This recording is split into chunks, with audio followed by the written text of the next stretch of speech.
Now, in this particular question, I am going to explain to you all the need of a reference atom for measuring the atomic mass, and we are going to give you some information about the two reference atoms which are normally used in day-to-day life for chemistry. Now, onto the screen over here, I have the symbolic representation of an atom. We have a total of 3 subatomic particles, the neutron, the proton and the electron.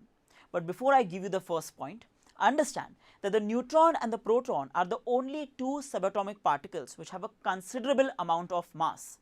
As far as the electron is considered, an electron is going to have negligible mass, which means the mass of an electron is so small that it's perfectly fine even if you don't consider it. Let's have a look. Let's write down. So the mass of an atom is obviously concentrated in its nucleus, and it is due to the protons and the neutrons which are present within the nucleus. Since an atom is very tiny, it was not possible to measure the atomic mass accurately. Obviously, the standard units that we use in day-to-day life for measuring regular masses such as grams and kilograms are too huge. The mass of an atom cannot be calculated using these particular units, and therefore to compare the mass we are going to use atoms itself as a relative standard of measurement unit.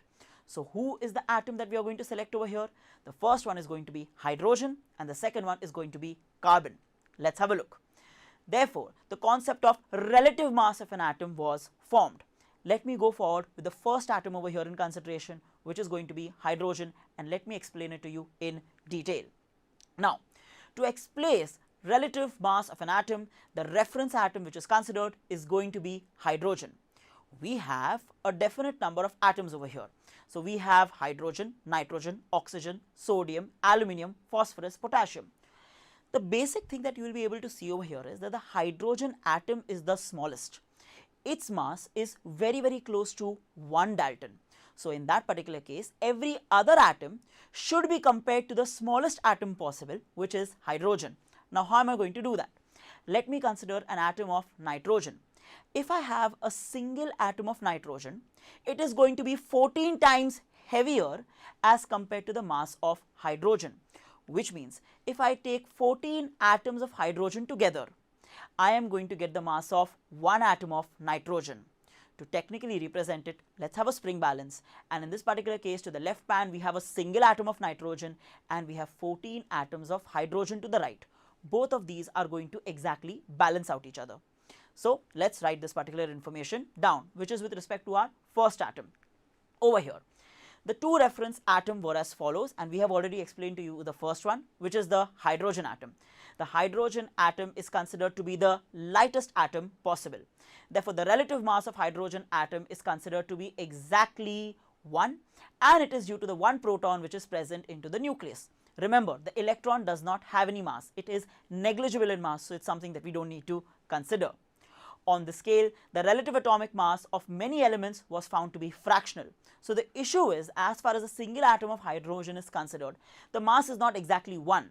The mass is 1 point something after the decimal point. So most of the atoms, the masses are going to come out fractional. So I need my standard of unit of measurement to be exactly 1.000. How am I going to do that? Let's have a look. I'm going to change my atom of consideration. Therefore, we are going to take the carbon atom as the reference atom.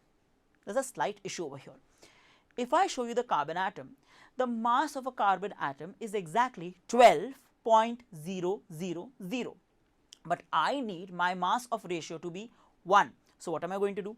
I'm going to take that particular carbon atom, divide it into a total of 12 parts, and when I divide it into a total of 12 parts, I am going to get over here as 1/12 the mass of a carbon atom. Now think about this carefully. If I take 12.000, cut it into 12 pieces, and I take a single piece out of it, my mass that I'm going to get now is going to be 1.000, which is exactly what I needed, and that's better than hydrogen. Why do I say so? Because the mass of hydrogen, let's assume, is 1.008.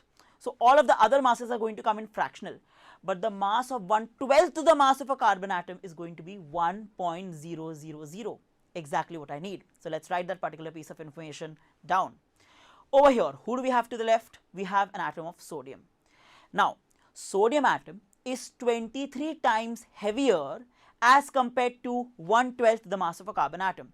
So I will need 23 pieces of 1/12 the mass of a carbon atom to give me 1 atom of sodium so that the pan is perfectly balanced. When we write this information down, let's have a look. So carbon atom is the second point. The carbon atom has now been selected as the reference atom. In this case, the relative mass of a carbon atom is obviously accepted as 12. Not only 12, 12.000. After that, the relative atomic mass of one hydrogen atom is compared to that of a carbon atom. I'm going to take that carbon atom, divide it into 12 parts. When I do that, it becomes 12 divided by 12, which is obviously going to be exactly 1. And not only 1, it is going to be 1.000, the number that I need, the number that I require.